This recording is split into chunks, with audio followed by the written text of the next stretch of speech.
The long-awaited NCAA sanctions finally surfaced this morning. We will give you live coverage of everything you need to know up next. Good evening, and thank you for tuning in to NewsWatch Ole Miss. I'm Carson. And I'm Grace McClanahan. The NCAA sanctions erupted on the Ole Miss campus this morning, and many were not happy. That's right, Carson, but many fans were confused about the details of the sanctions. Fortunately for us, we have SportsWatch reporter Colin Rivera to explain what the sanctions mean. Colin? Thanks, Grace. From anger to relief, there were mixed emotions from the NCAA finally releasing the sanctions pinned on the Ole Miss football team. Here are the official details of what the team is being hit with. Many fans thought that the NCAA imposed a 2-year bowl ban. That is not the case. They simply included the self-imposed bowl ban that Ole Miss had previously tagged on for this season. So it is only the 1 year. There were additional scholarships taken away as well. That would be the total amount to 13 over the next 3 years. And finally, there was the $179,000 fine and a 4-year probation period. Our SportsWatch reporter Tori Reese has been covering the developing story all day long. Tell us more about what these sanctions mean to the Ole Miss program, Tori. Thanks, Colin. Like you just said, with the NCAA releasing those sanctions against Ole Miss, the message was very clear by both Chancellor Jeffrey Vitter and Athletic Director Ross Bjork. The fight still continues. They plan to appeal that 2018 postseason ban. Again, they are implementing that self-imposed ban of 2017 because of the 6 wins that they had. They were eligible, so they are appealing that 2018 postseason ban along with that claim of lack of institutional control. They said that that's unclear, unfair for the NCAA for them to sanction that out. They said that the turning point in this investigation was the 2016 NFL draft. They said regarding the former offensive tackle Laramie Tunsil and the allegations that came out with that. After that, they said that they felt isolated. They felt left in the dark. They felt that they were shut out by the NCAA as far as communication goes. Now, that being said, the appeal process is 15 days to submit an official appeal to the NCAA, but they already have boots on the ground on this one. They already have documents, and they're going to submit that appeal next week. Without a doubt, they are going to fight this one.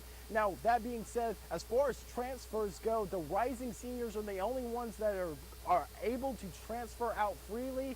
Anyone with multiple years of eligibility would have to go through the same transfer process that the NCAA allows as a normal transfer student would.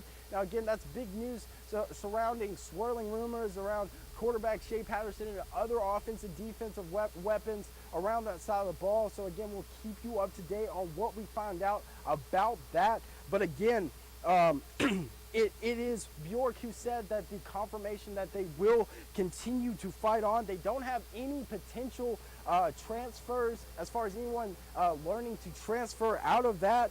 But again, they will be under a 3-year probationary period, along with additional scholarship reductions and additional fines. Along with that, again, the mood with both Vitter and Bjork is one of, they said that they brought up information from over 30 years ago to include into this investigation, and they said that that's unfair. When is a clean slate needed? So, Tori, what's the feeling like at the practice facility today?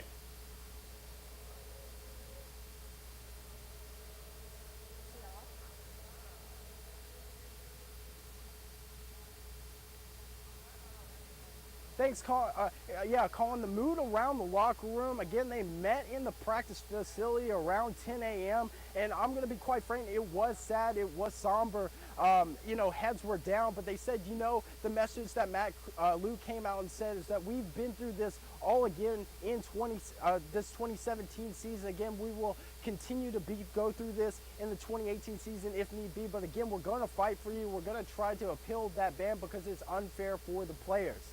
Again, reporting from the Manning Center, Tori Reese, NewsWatch Ole Miss. Thanks, Tori. While many may forget what Ole Miss had done in the violations dating back to 2010, our own Max McCann explains how they got to these sanctions. The day is finally here as Ole Miss received its final sanctions from the NCAA. For some Ole Miss fans, this saga has been going on for so long that many forget where it started.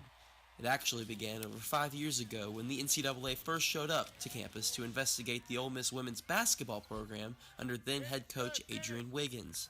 Rumors began swirling around that time the NCAA was also investigating the football program about ACT test fraud that occurred under Houston Nutt back in 2010. Two of his staffers, Chris Vaughn and David Saunders, conspired to rig test scores for 3 potential recruits. To this day, it has been one of the more serious allegations levied against the program.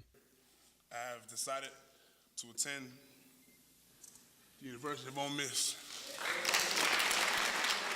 Fast forward a year to National Signing Day in 2013. Ole Miss landed its best recruiting class in history, landing the nation's #1 player in Robert Kondichi, including other highly touted players such as wideout Laquan Treadwell and offensive tackle Laramie Tunsil. This was a big day for Ole Miss, but many outsiders began accusing Ole Miss and new head coach Hugh Freeze of cheating to get those high-caliber prospects.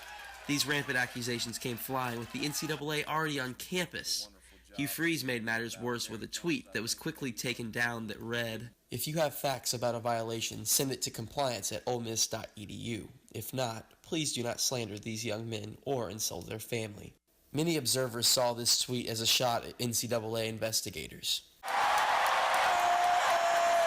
3 years would go by without any new developments in the NCAA case.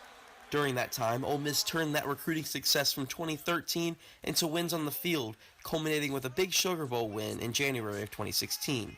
Another big signing class was around the corner as well. However, a month after that Sugar Bowl win, Ole Miss announced it received its first notice of allegations from the NCAA that included 13 violations that occurred under both Hugh Freeze and Houston Nutt. As a whole, the allegations were nothing that would suggest the program was about to receive the hammer by the NCAA, and Ole Miss was still able to sign a big class that spring that included Shea Patterson and A.J. Brown. Many thought the NCAA issues would be over at that point, but that would not be the case. With the 13th pick in the 2016 NFL Draft, the Miami Dolphins select Laramie Tunsil, tackle, Ole Miss. In what was supposed to be a big night for Ole Miss, as a bunch of their players were set to go in the first round of the NFL Draft, Laramie Tunsil's social media accounts were hacked, including messages that appeared to indicate Tunsil was receiving payments from Ole Miss coaches. In the press conference afterwards, Tunsil admitted the text messages were true. So, was it an exchange between you and your coach of money? I had to say yeah. Soon after, the NCAA would reopen the investigation into the Ole Miss football program. However, this incident involving Tunsil was never included in the second notice of allegations. Earlier today, our outside legal counsel received the university's notice of allegations dealing with the football program.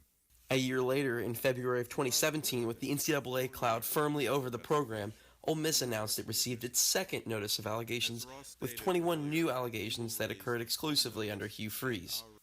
I am extremely disappointed to learn that any member of my staff violated any SEC or NCAA rules, and as the head coach, I regret those actions.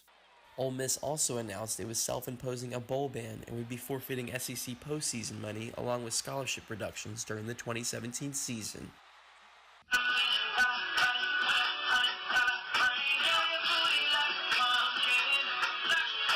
As more facts came out about the second notice of allegations, it was learned that many of the allegations in the second notice were from a current Mississippi State football player named Leo Lewis. Lewis alleged he received $10,000 from an Ole Miss booster, as well as free gear from an Ole Miss apparel store, Rebel Rags. Lewis's statements had some inconsistencies in them, however, so when the Committee on Infractions hearing occurred in September in Covington, Kentucky, Ole Miss fought most of those allegations.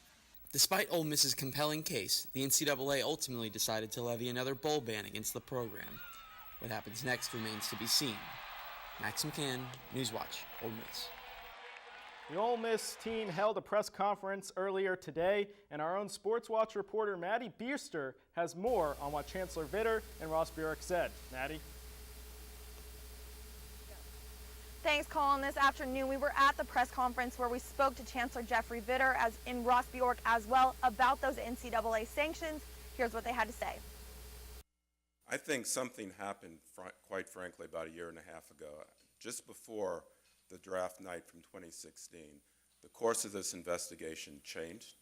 The entire conduct went from one of cooperation to one where we were shut out. So I really am very upset about the way that this process was conducted. It was unfair. It was not appropriate for our university, for our student athletes. They did not cite exemplary cooperation. So I don't understand how people feel. We did cooperate because we pushed back. We made sure that everything we did was based on fact. And if there were violations, we took action. We would rather be a part of the process than isolated, because we know what happens when you're isolated. And I think we felt the effects of that after spring, summer 2016.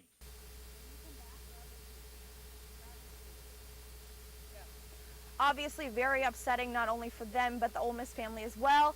The bowl appeal process, however, should take between 3 and 6 months until that verdict is reached. Live outside the Vaught Hemingway Stadium, Maddie Bierster, NewsWatch Ole Miss. Thanks, Maddie. While both Chancellor Vitter and AD Ross Bjork were not happy with that decision made, Hugh Freeze released this statement earlier today. He mentioned that while he was disappointed in the decision made by the NCAA, he does respect it. Our own Courtney Kam explains just what went wrong for the former head coach Hugh Freeze and why he was a cause to some of the NCAA sanctions.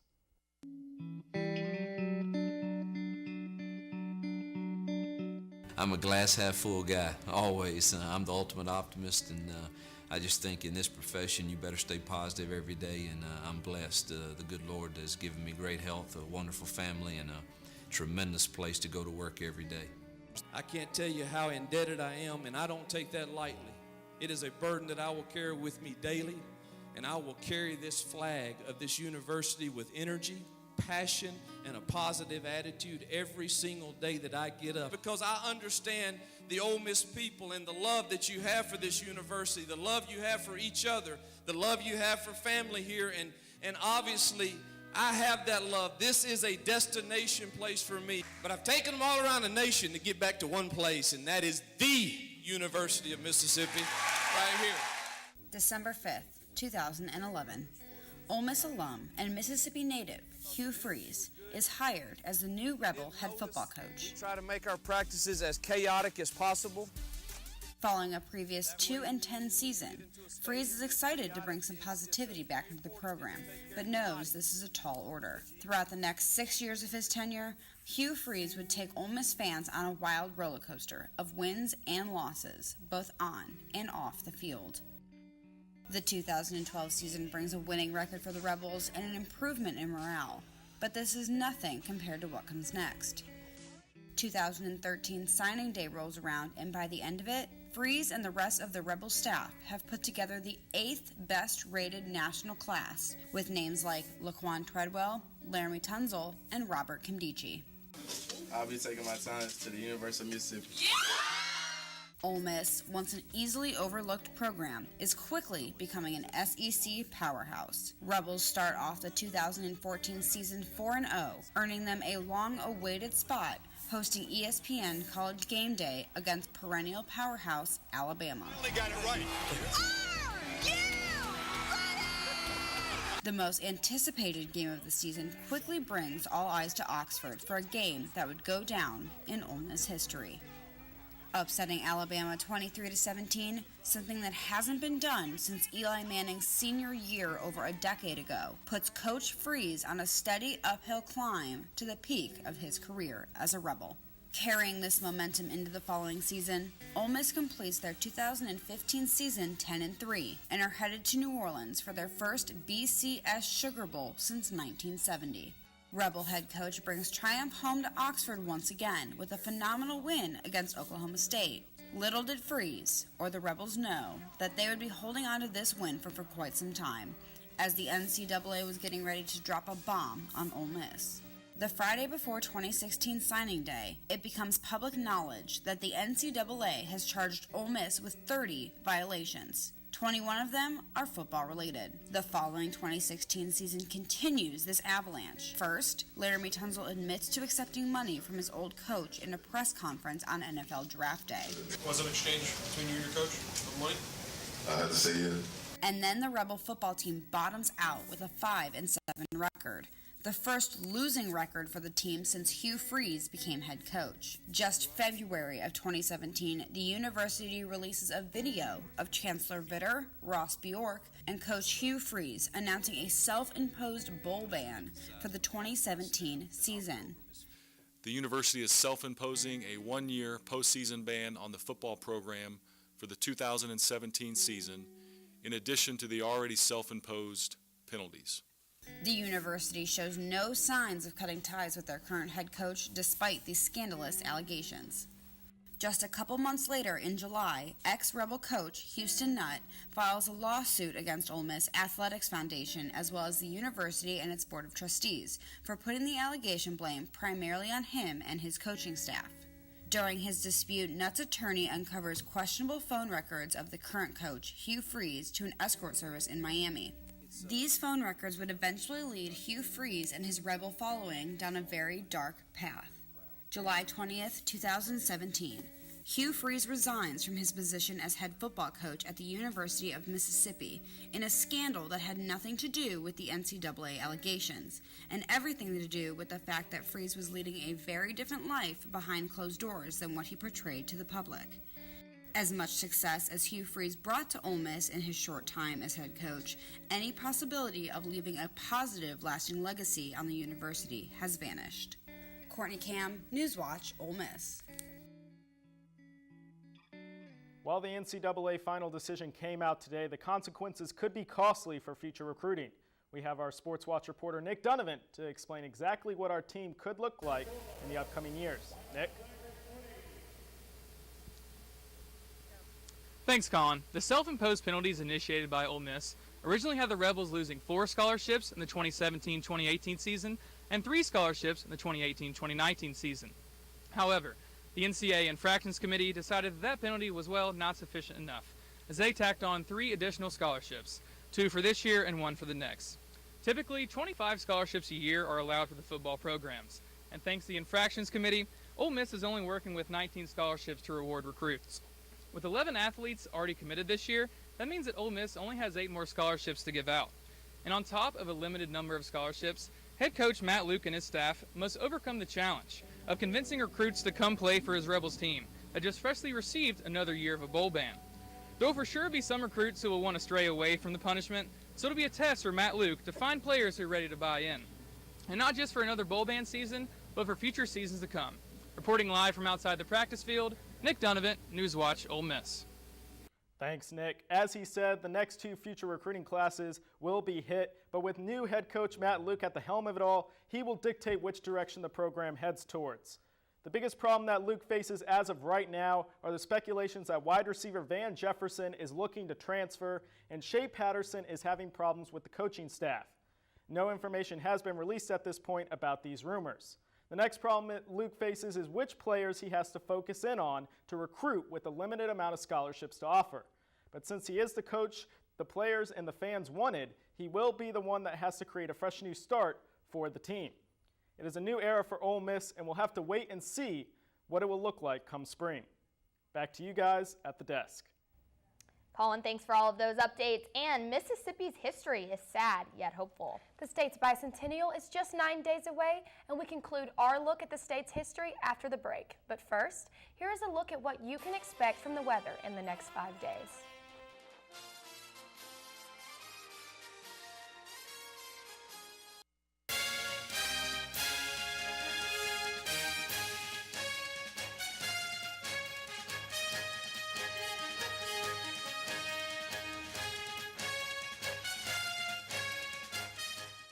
We conclude our Mississippi Bicentennial series with our last 2 projects. First, Bernard Blissett examines the history of North Mississippi, and our university is a big part of the story. The story of Northeast Mississippi begins as early as 1830 in Columbus, Mississippi. However, it can go back even further in Lowndes County. At one point during the Civil War, Columbus was briefly used as a meeting place for Confederates after Jackson's burning. Columbus served more as a hub for hospital recovery, had an arsenal, and even distributed food to soldiers. It is said that Jefferson Davis once said that there are 2 cities that the Confederacy needs to hold and maintain in order for the Confederacy to survive. And one is Richmond, capital city, but the other is Corinth. During the Battle of Iuka, however, the Confederates' battle against the Union proved unsuccessful. The Confederates would soon try to secure Corinth in 1862 during the Battle of Corinth. The University of Mississippi's involvement in the Civil War is also noteworthy with the creation of the University Greys, a group of students fighting for the Confederacy. I'm here at the Lyceum where the University Greys were hospitalized and nursed back to health after their involvement in the Civil War. However, the University of Mississippi not only plays a central part in the Civil War, but civil rights as well. After 1954's Brown v. Board decision to integrate public schools, James Meredith soon begins to write his application to the University of Mississippi, declaring it as his divine responsibility. When students come back from a football game in Jackson between University of Mississippi and Kentucky, where Barnett had been whipping people up and basically saying that I'm not going to let him in our school, that we're going to remain white and segregated. I love Mississippi. I love her people. I love Mississippi. I love her people. I love her customs was this kind of climax to this speech. The students began to trickle back on campus. They began to see these marshals around the Lyceum, and so they began to feel like they'd been duped. Students and others began to harass the marshals until everything begins to take a more violent turn. As it began to get darker, it began to be a lot more aggressive. The marshals had to use tear gas. Eventually, of course, gunshots began to ring out. The Ole Miss riot of 1962 caused hundreds of injuries towards students, the U.S. Marshals, and 2 deaths. And in a lot of ways, some people look at this as though it's the last battle of the Civil War, that it kind of extended all the way into the 20th century. Attending his first class in American history in Bondurant Hall also has interesting symmetry to these events. There's some irony there, maybe there, as God is, illustrating that, got a sense of humor to make him go to American history while he's making it. One could call it irony, but perhaps others would refer to it as a divine calling. Our last report concerns our state capital, Jackson. Tyler Prince shows us that Jackson history is sad at times, but the future is looking brighter. The first capital of Mississippi was founded outside of Natchez in a place called Washington, where the Mississippi River was used as a hub for trade and commerce. The state of Mississippi wanted to relocate the capital from the southeast to a more centralized location, so Jackson was chosen. I'm standing here in front of the Pearl River, which was used as a major means of transportation during the Civil War. To this day, the Pearl River remains a vital part of Mississippi's ecosystem. We could get things, Pearl River, and it being in the center of the state, so Jackson had to be controlled, and then you could stagnate the movement of goods, services, other support for Civil War troops, especially the Southerners. During the Civil War, Jackson was surrounded by the Union, with much of their supplies being cut off from civilians. With no other use for the capital, the Union burned down the town. It's the same idea to bring the Confederacy to its knees, cut off its line of supplies.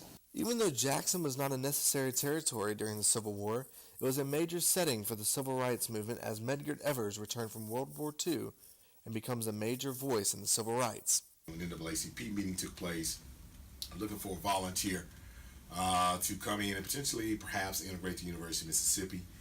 He raised his hand at this meeting. He sent in an application to the University of Mississippi, wanted to go to law school, wanted to be a lawyer. They brought him to Oxford, interviewed him, tried to categorize him as though he was crazy. On June 12, 1963, Byron De La Beckwith, who hid in the bushes across the street from Evers' home, gunned him down in the presence of Evers' children. Really, his death, in a lot of ways, will facilitate a fundamental change in the state of Mississippi because 64 Civil Rights Act eventually will be passed, and 65 Voting Rights Act. Mississippi will begin to kind of fundamentally change in terms of African Americans getting some basic kind of constitutional rights. Although its past is not perfect, the schools, hospitals, and many businesses have helped turn this city into the thriving place we see today, all thanks to the relocation of this state's capital. If the state capital was not in Jackson, I think this town would have crumbled.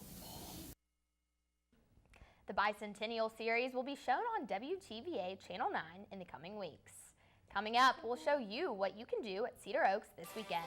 We will have part 2 of the Cookie Palooza event after the break.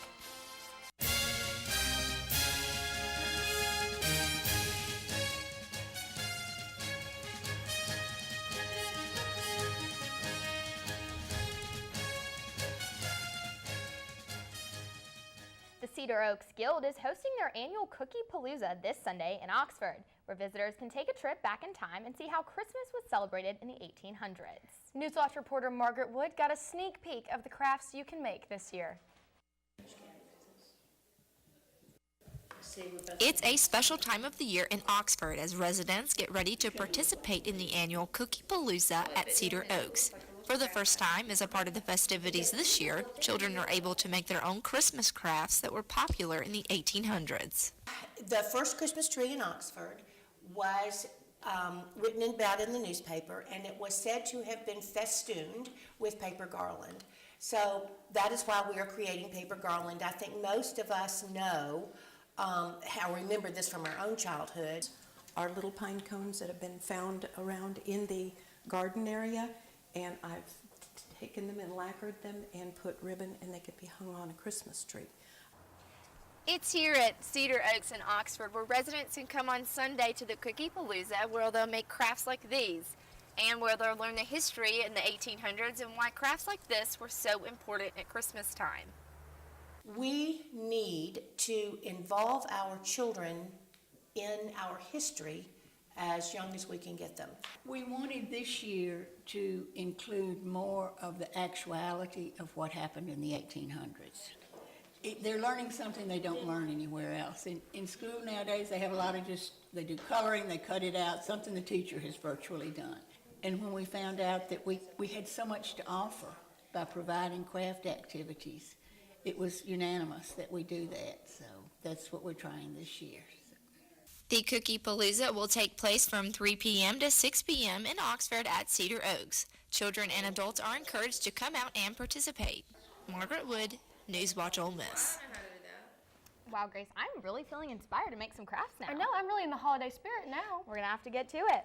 Well, thank you so much for tuning in to NewsWatch Ole Miss, our last and final show for the semester. Be sure to catch us here again on air at 5 next semester and on our Facebook Live at NewsWatch Ole Miss starting January 22nd. I'm Carson King. You can also watch our live stream on HottyToddy.com. I'm Grace McClanahan. Thank you and good night.